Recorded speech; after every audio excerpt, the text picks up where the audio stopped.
আজকে আমরা খুব সহজে এই এমসিকিউটা নির্ণয় করব। দেখি আমরা প্রশ্ন কি বলছে, b ইকুয়াল নট 0 হলে root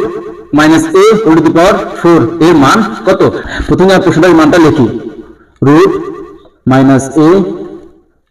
whole to the power 4 equal, তাহলে কি আমরা কি লিখব দেখো, minus a whole square second bracket দিয়ে বাইরে আমরা কি স্কয়ার লিখতে পারি, আর কিছু রুট ইকুয়াল, তো এর পাওয়ার এটা ভূমি দিয়ে এর উপর 4 হয়, এবারে আমরা লিখতে পারি দাও এর উপর মাইনাস a স্কয়ার মানে কি